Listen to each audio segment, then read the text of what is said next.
Her friends laughed at me at a Halloween party that idiot doesn't know he is just a replacement. So I waited until 1 week before her real boyfriend came back and ended it first. I am Jaden, 27M, software engineer in Portland, been with Sierra, 25F, for 6 months now. She is a graphic designer, really creative, and I thought we had something special. I have always been the type to go all in when I care about someone, picking up dinner tabs, planning weekend trips, remembering the little things she mentions wanting. Sierra and I met through mutual friends at a brewery last spring. She was funny, smart, had this energy that just drew me in. We started hanging out more, and by summer we were officially together. Everything seemed great, though looking back, there were signs I ignored. She would get these mysterious calls she would take in another room. Always said it was work stuff or her friend Cameron from college. She mentioned Cameron a lot, actually. They had been close friends since sophomore year, but he moved to Seattle for some tech job about a year ago. She always insisted they were just friends when I asked, so I didn't push it. The thing that should have been a red flag was how she never really integrated me into her friend group. Madison, Chloe, and Tessa were her core friends from art school. They were always polite when I was around, but there was this coldness, like they were tolerating me rather than welcoming me. Sierra would brush it off, saying they took time to warm up to new people. Fast forward to last weekend. Madison was throwing this big Halloween party at her place. Sierra wanted to do a couple's costume. She suggested Batman and Catwoman. I went along with it, spent way too much on a decent Batman costume because I wanted to make a good impression on her friends. The party was packed, maybe 50 people crammed into Madison's townhouse. I was trying my best to fit in, making small talk with people I barely knew. Sierra seemed to be having a great time, flitting between groups, laughing and catching up with everyone. About 2 hours in, I offered to grab us fresh drinks from the kitchen. The house was loud, music pumping, people everywhere. I made my way through the crowd toward the back of the house where the kitchen was. That is when I heard them. Madison, Chloe, and Tessa were in the dining room just off the kitchen, voices carrying over the music. I wasn't trying to eavesdrop initially, but then I heard Sierra's name and froze. I still cannot believe Sierra's stringing that poor guy along like this. Madison was saying drink in hand. Clearly a few in already. Chloe laughed. That mean laugh I had heard directed at other people before. That idiot doesn't even know he is just a replacement until Cameron gets back. My stomach lurched. I stood there holding 2 empty cups, suddenly feeling like the room was spinning. When does Cameron come back again? Tessa asked, like she was asking about the weather. 2 months, Madison replied. Sierra literally has a countdown on her phone. She showed me last week, 58 days until her real boyfriend comes home. The girls erupted in giggles. Chloe wiped tears from her eyes. Poor Jaden probably thinks she actually loves him. She told me he is perfect boyfriend material, just not the boyfriend. The best part is he pays for everything while she waits for her actual man, Tessa added. Like, she is not even pretending to split bills with him. I wanted to move, to walk away, to do anything. But my legs felt frozen. This couldn't be real. This had to be some cruel joke or misunderstanding. But then Madison kept talking. Cameron called her last night. You should have seen her face, giggling like a schoolgirl, taking the call in her bedroom. She has been saving herself emotionally for him this whole time. God. And Jaden just keeps trying so hard with us, Chloe said mockingly, bringing flowers, asking about our jobs, planning those group dinners. It is almost sad how much effort he puts in. Almost, Tessa agreed, and they all started laughing again. I finally managed to move, backing away from the doorway before they saw me. My hands were shaking as I filled the cups with whatever was in the nearest pitcher. Beer, punch, I couldn't even tell. Walking back to Sierra, everything suddenly made sense. The way she never quite said I love you back when I told her I loved her. How she had changed the subject when I brought up future plans. The phone calls she took privately. Her friends barely concealed contempt for me. I found Sierra by the stairs, talking animated with some guy dressed as a vampire. When she saw me, her face lit up with that smile I had fallen for months ago. There you are. I was just telling David about that trip we took to the coast, she said, taking her drink from me. I managed to smile and nod at David, but inside I felt hollowed out. For the rest of the party, I watched her differently. Every laugh, Every gesture, every moment of what I had thought was genuine affection, all of it felt performative now. The worst part was how good she was at it. If I hadn't overheard her friends, I never would have known. She held my hand, leaned against me during conversations, played the part of the devoted girlfriend perfectly. We left around midnight. In the Uber back to her place, she chattered about the party, about how David was her old studio partner, about how Madison's costume looked amazing. I made the right noises, but I felt like I was watching my life from outside my body.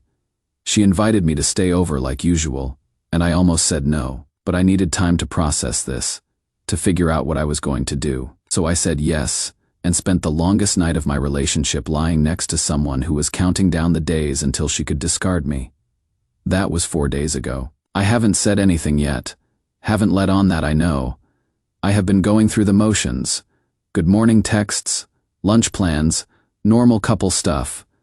But every interaction feels different now. I keep replaying her friend's words in my head. Perfect boyfriend material. Just not the boyfriend. He pays for everything while she waits for her actual man. The casual cruelty of their laughter. Blake, my best friend since college, noticed something was off when we grabbed beers yesterday. I told him everything. He was furious. Wanted to drive over and confront Sierra immediately, but I asked him to hold off. I need to handle this right. Part of me wants to confront her, but I know what I heard was the truth. Her friends had no reason to lie to each other. The timeline is clear. Cameron left a year ago. Sierra's counting down to his return in 2 months. We started dating 6 months ago, right in the middle. Blake thinks I should end it immediately, but I want to understand what she has been planning first.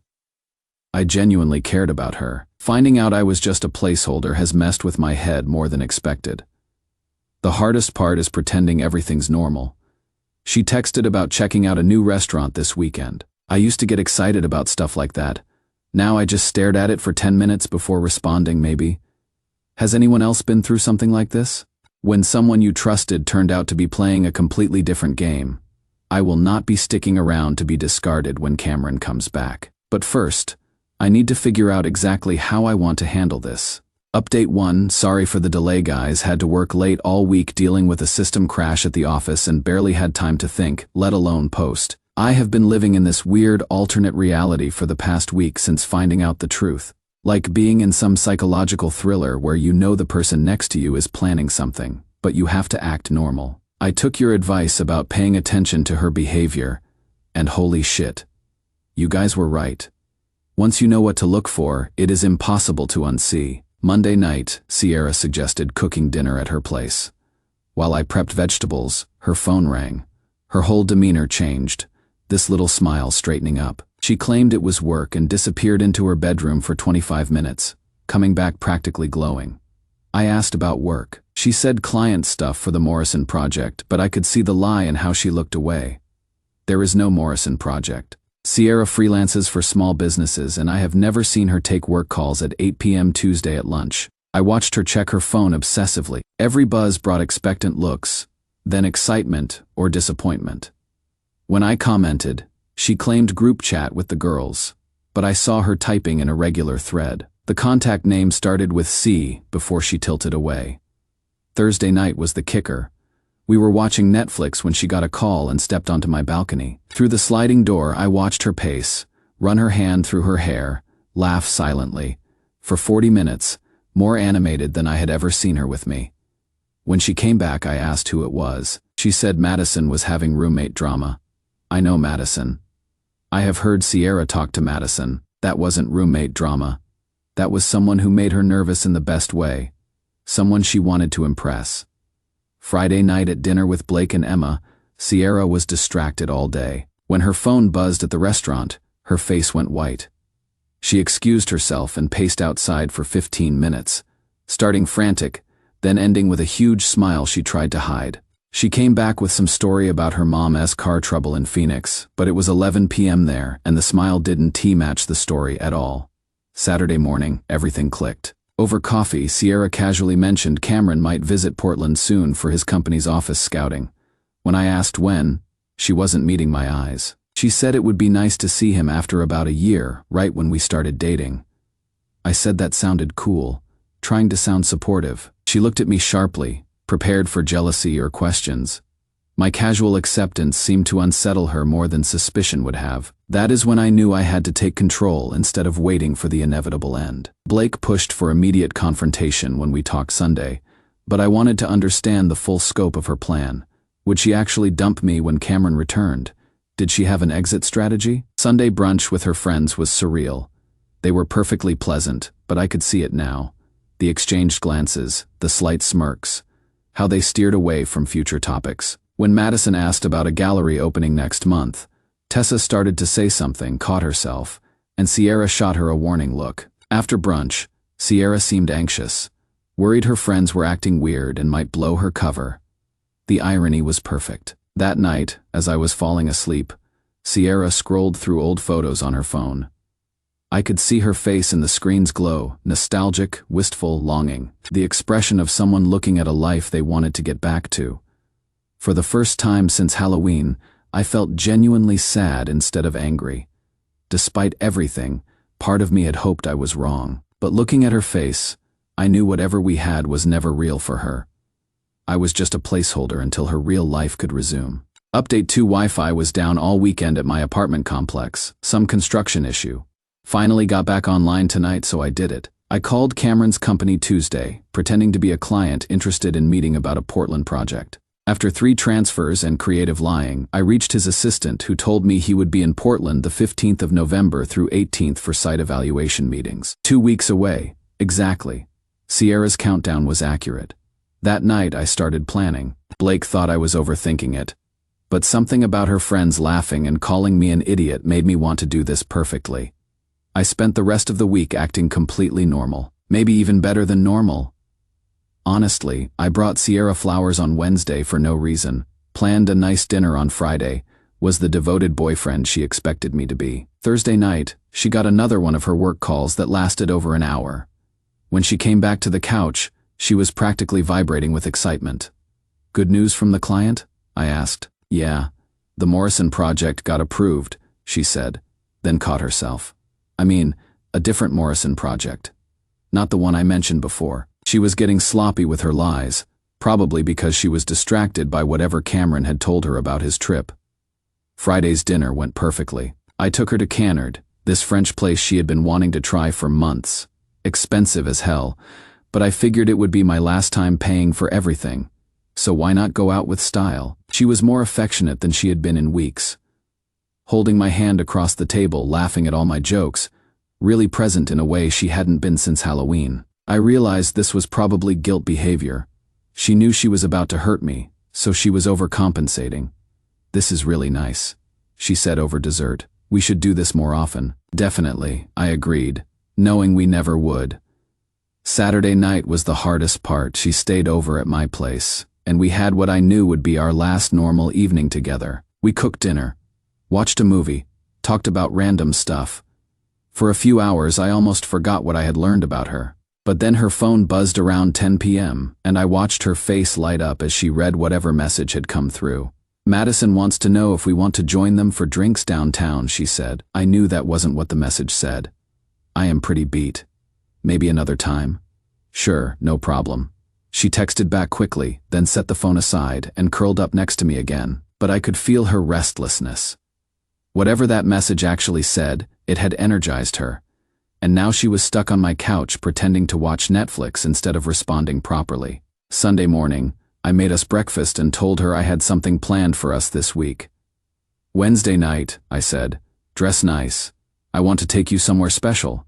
Her face flickered just for a second with what looked like annoyance. Wednesday was the 13th of November, 2 days before Cameron arrived. "Wednesday?" she asked. "That is kind of short notice. Do you have other plans?" "No. No, Wednesday's fine. Where are we going?" "It is a surprise." She smiled and agreed, but I could tell she was calculating something in her head, probably trying to figure out how to handle her boyfriend taking her on a surprise date 2 days before her ex-boyfriend came back to town. Monday and Tuesday crawled by. I was nervous, which surprised me. I had been angry for so long that I had forgotten I could still feel hurt. But as Wednesday approached, the hurt was definitely winning. Blake met me for lunch Tuesday and could see I was struggling. "You don't have to do this, man," he said. You could just ghost her. She deserves it. I need to do this face to face, I told him. I need to see her reaction when she realizes I know, and if she tries to deny it, she will not. I am going to make it clear I hurt her friends at Halloween.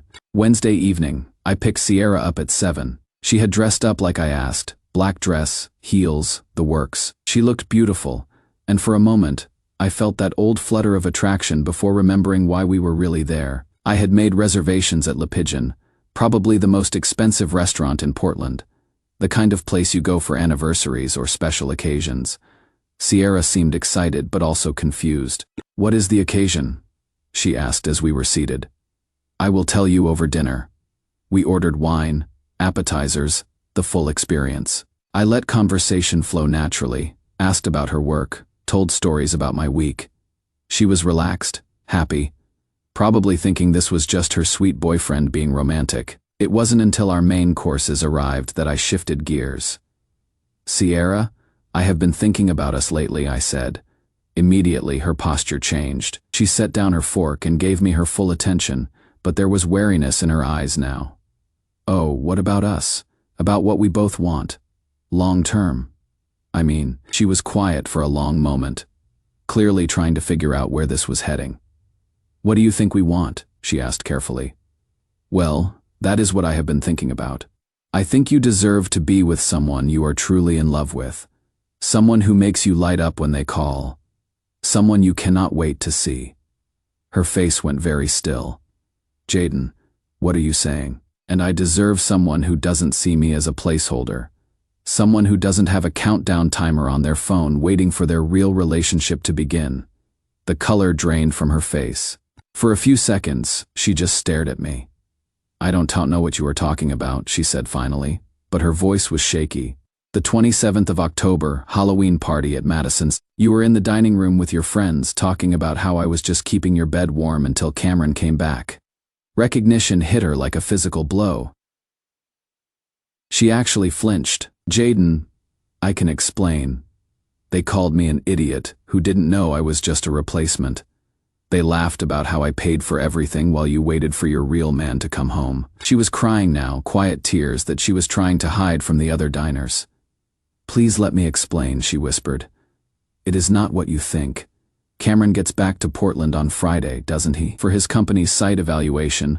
The last bit of color left her face. She knew then that I hadn't just overheard one conversation. I had been investigating, putting pieces together. "How did you?" "I called his company, pretended to be a potential client." She stared at me for a long moment, then looked down at her hands. "I do care about you," she said quietly. "I know how this looks, but I do care about you. Just not enough to choose me." She didn't answer, which was an answer. "I am going to pay for dinner and leave," I said. "Take your time finishing. The reservation's under my name if you want dessert."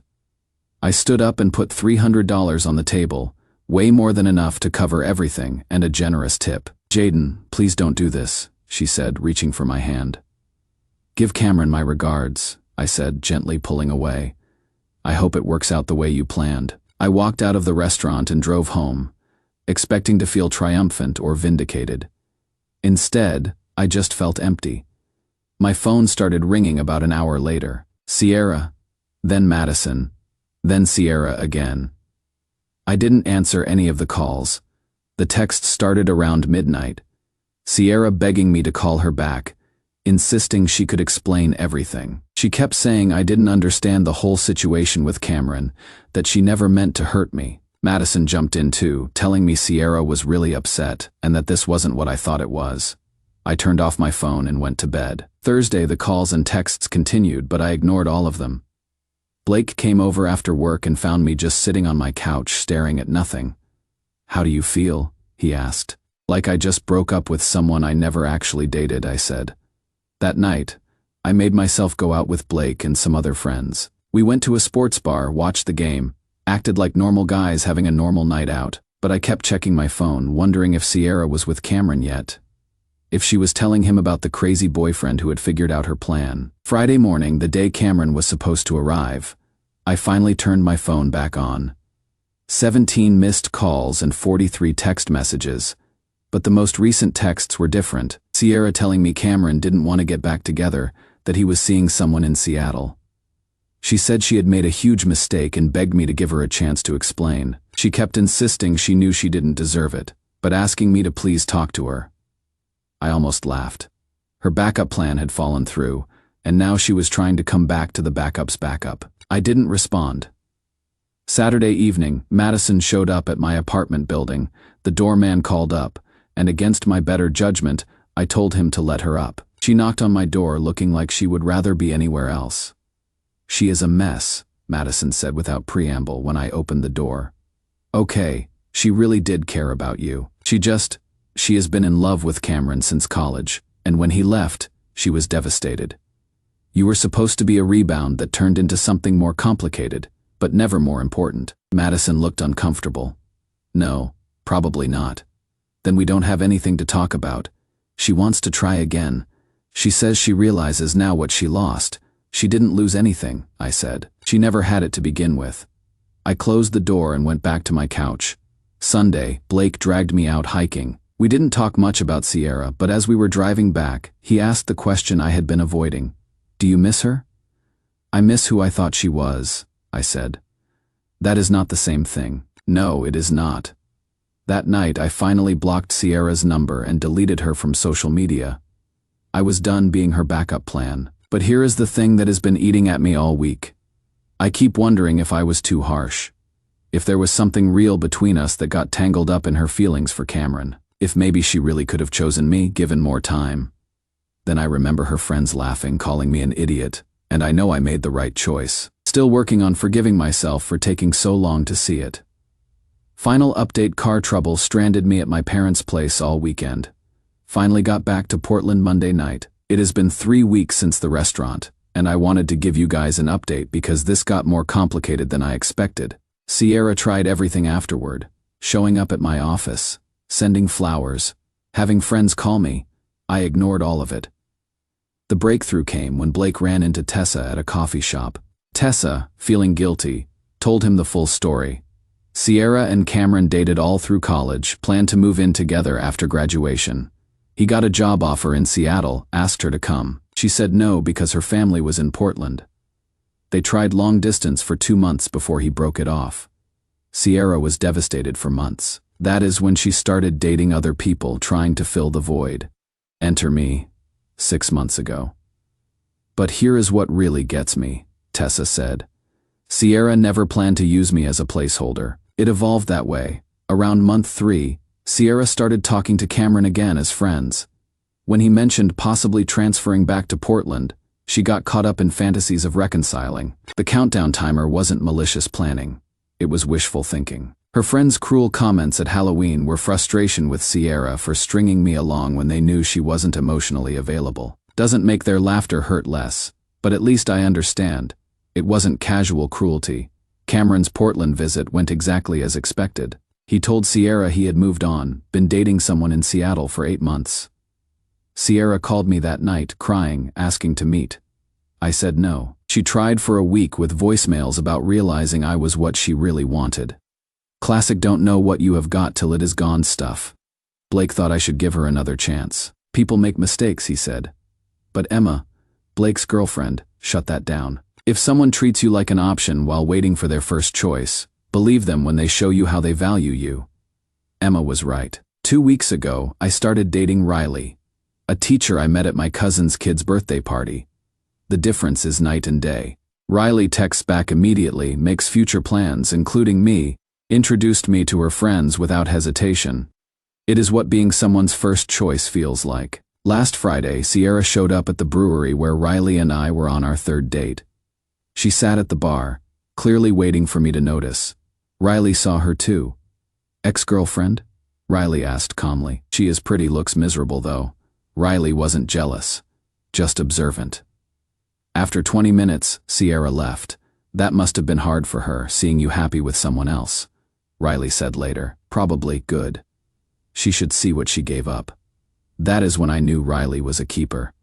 Later, Riley asked if I still had feelings for Sierra. I thought honestly before answering. I have feelings about what happened, but feelings for her? No. I fell in love with the version of Sierra that existed only when she was with me. The real Sierra was in love with someone else the whole time. It is hard to love someone who was never fully present, Riley said. Yesterday, I found an old photo of Sierra and me from September. We looked genuinely happy for a moment. I felt that familiar pang of loss, but then I thought about Riley, who gives me her full attention, who talks about future plans, like I am obviously part of them, who doesn't have secret countdowns on her phone. I threw the photo away. This experience taught me that sometimes eavesdropping saves your life, even when it breaks your heart. If I hadn't overheard her friends at Halloween, I might have stuck around for months longer, getting more invested in someone who was never invested in me.